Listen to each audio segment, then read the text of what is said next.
मनुष्य का सबसे बड़ा शत्रु बाहर नहीं, भीतर बैठा उसका अशांत मन है। और जो इस अशांत मन से हार जाता है वो बिना युद्ध किए ही पराजित हो जाता है। इस पर काबू पाना सफलता के लिए जरूरी है। जिंदगी हमें तोड़ती नहीं है, लेकिन हमारा दिमाग हमें 1000 बार तोड़ देता है, सिर्फ सोच सोचकर। सच्चाई तो ये है कि आज के समय में हर तीसरा इंसान इसी समस्या से परेशान है। दिमाग में हजारों सवाल और एक भी जवाब नहीं। लेकिन मैं आपको विश्वास दिलाता हूं, आज की इस कहानी के बाद आप भी समझ जाएंगे कि कैसे अपने दिमाग को शांत करें और फालतू की चिंताओं से कैसे बचें। और यही सच है, सबसे बड़ी लड़ाई बाहर की दुनिया से नहीं, अपने ही दिमाग से होती है। पुणे के एक मध्यम वर्गीय परिवार में रहने वाला 25 साल का निखिल, इंजीनियरिंग की डिग्री तो मिल गई थी, लेकिन अच्छी नौकरी का इंतजार चल रहा था। उसके रास्ते में सबसे बड़ा दुश्मन कोई बाहरी चीज नहीं, बल्कि उसका खुद का सोच था। वो हर छोटी बड़ी बात को लेकर इतना सोचता था कि अनचाहा ख्याल दिमाग में डर बन जाता। अगर इंटरव्यू में गड़बड़ हो गई तो, कपड़े ठीक से प्रेस नहीं हुए तो क्या सोचेंगे, अगर नौकरी नहीं मिली तो पापा क्या कहेंगे। ये सवाल उसके मन में ऐसे दौड़ते जैसे किसी बिखरे हुए सामान को जल्दी जल्दी उठाना मुश्किल हो जाता है। एक दिन उसे एक कंपनी से इंटरव्यू कॉल आया, लेकिन उससे पहले ही उसकी नींद उड़ गई। रात को ठीक से सो नहीं पाया, आंखें सूजी हुई और दिमाग उलझा हुआ। इंटरव्यू में वही हुआ जिसका डर था, गलत, कांपती आवाज और असफलता। घर लौटकर उसने खुद से कहा, मैं निकम्मा हूं, मुझसे कुछ नहीं होगा। उसकी हालत देखकर माता पिता थोड़ा परेशान थे। तभी पापा ने कहा, बेटा चलो आज गांव चलते हैं, दादाजी से मिलके आते हैं। निखिल को जाने का मन नहीं था, लेकिन पिताजी उसे भी ले गए। दादाजी 80 साल की उम्र में भी तंदुरुस्त और खुश थे।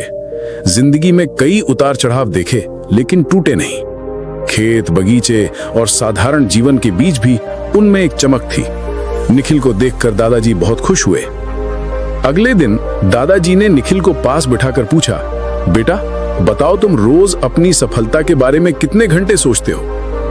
निखिल ने थकी हुई आवाज में कहा, दादाजी दिन रात हर वक्त। और अब तक जितना सोचा है उसमें से कितनी बातें सच निकली।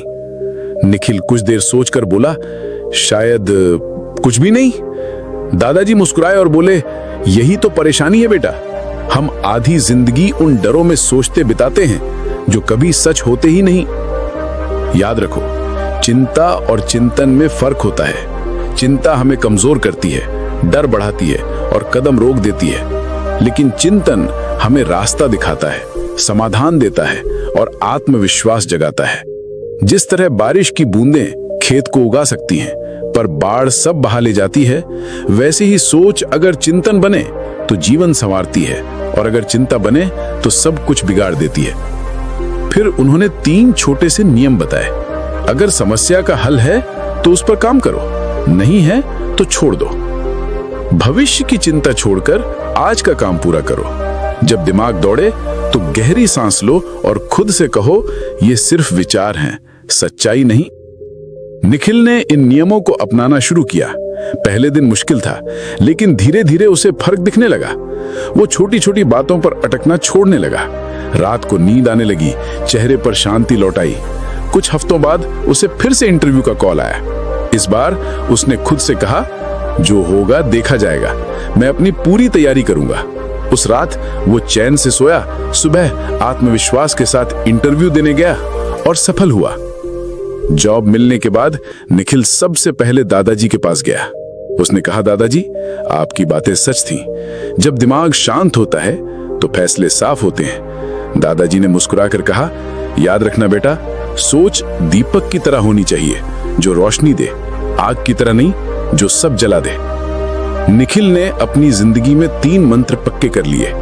योजना बनाओ, चिंता मत करो, आज जियो, कल की फिक्र मत करो, जो बस में है उसे करो और जो नहीं है उसे छोड़ दो। अब वो खुद भी अपने दोस्तों और जूनियर्स को यही सलाह देता है। दोस्तों, ओवर थिंकिंग का मतलब है इतना सोचना कि कदम ही ना उठा पाओ। लेकिन याद रखिए, चिंता से समस्या हल नहीं होती, सिर्फ बढ़ती है। कदम उठाना हमेशा सोचते रहने से बेहतर है। जितना कम सोचोगे उतना ज्यादा जी पाओगे।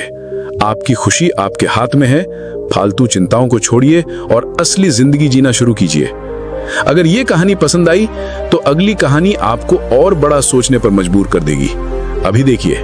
धन्यवाद।